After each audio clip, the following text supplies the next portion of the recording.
Itu pemakaian pertama, terus rangkapan kedua ya. Nah, rangkapan yang kedua itulah yang bisa dipakai untuk diusap. Sedangkan rangkapan yang pertama nggak perlu diusap. Seperti itu. Maka apa? Sohal mashu alal a'la. Boleh sah mengusap pada rangkapan yang kedua tadi. Apabila dia memakai dua rangkap.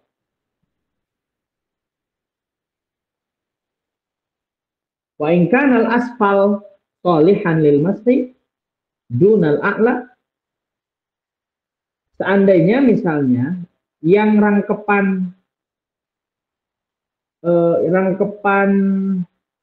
pertama itu sholihan lil masih bisa untuk diusap dunal a'la, tidak rangkapan yang pertama, pama sahal asfal soh, maka rangkapan yang pertama ketika diusap itu sah.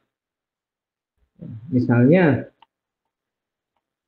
rangkapan kedua itu bolong gitu kan ya, misalnya rangkapan yang kedua bolong, kalau rangkapan yang pertama enggak gitu kan, maka boleh tuh seseorang mengusap di rangkapan yang pertama, seperti itu, sah gitu.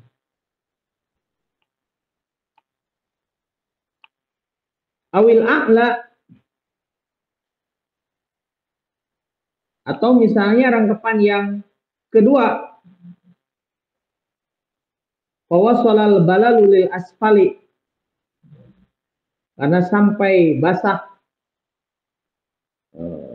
lil asfali ke bawah rangkapan yang pertama, soha sah, ingkos sadal asfal, kalau seandainya memaksudkan yang bawahnya pada rangkapan yang pertamanya, au qasduhuma ma'an, atau memaksudkan keduanya. Nah, jadi kalau seandainya ternyata apa namanya, mengusapnya itu ketika di rangkapan pertama, itu rangkapan pertama ada basah ya, kalau dibuka maka boleh dia mengusap a'la ya, bagian atas, kemudian memaksudkan bahwa mengusap itu adalah untuk mengusap keduanya, itu juga tidak masalah ya. Ini gambaran memakai khuf ini mungkin bagi ibu-ibu agak bingung karena belum, atau apa ya, secara praktek ya, bisa jadi ada yang mengalami atau ada yang tidak sama sekali mengalami, jadi bingung gitu. Jadi ibu, kalau ibu pakai kaos kaki, kalau kaos kaki terbuat dari wol ya, jadi kalau misalnya mau ibu mau wudhu nih pakai kaos kaki ya, pakai kaos kaki misalnya, itu kalau misalkan ibu wudhu terus mengusap air di atas kaos kaki itu, di bagian atasnya, itu sah tidak Bu? Tidak. Kalau kaos kaki tidak. Kenapa? Karena bukan dari kulit. Ya karena air tembus, airnya tembus ya. Kalau khuf itu nggak tembus gitu. Itu yang yang saya maksud ya. Jadi kalau misalkan saking dingin misalnya, pakai dua rangkap kaos kaki misalnya, atau ya kaos kaki terbuat dari khuf lah katakan, terbuat dari kulit, saking dinginnya gitu kan, ketika dilepaskan kan biasanya kalau khuf itu pakai sleting ya, sleting di samping. Itu kalau misalkan dioles, diusap ya, diusap, ternyata pada saat apa, mengusap itu ada balal, balal itu basah, ke bawah, ke lapisan yang pertama gitu kan. Ya. Ketika itu memaksudkan yang bawah, ya, yang bagian bawah atau lapisan yang pertama, atau akhirnya memaksudkan kedua-duanya gitu. Antara khuf yang bagi lapisan pertama atau yang kedua, ya, mengusapnya itu niatnya seperti itu, maka itu sah. Apaan Pak Ustadz? Lah, ya gimana Bu? Kalau misalkan suci dalam artian ini kan misalkan pakai hub ya. Misalkan jadi sebelum pakai hub tuh kakinya harus dicuci bersih, steril gitu ya. Maksudnya sebelum kita melakukan wudhu. Itu Nggak bukan Pak? begitu Bu. Hah? Bukan.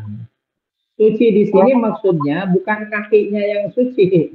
Ya, kaki juga harus suci maksudnya. Terbebas dari najis. Tapi yang maksud suci di sini adalah dia harus wudhu dulu. Harus wudhu. Oh, Jadi kalau dikira tuh misalkan dia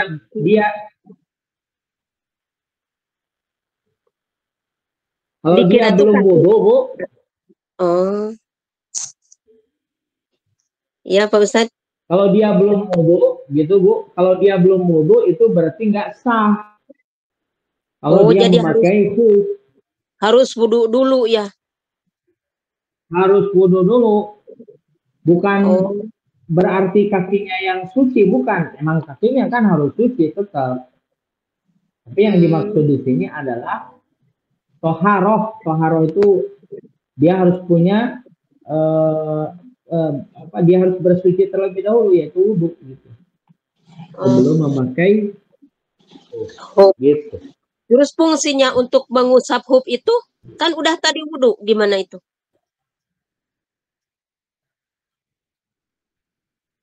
Nah, nanti belum dijelaskan di bawah sih sebetulnya, tapi nggak apa-apa.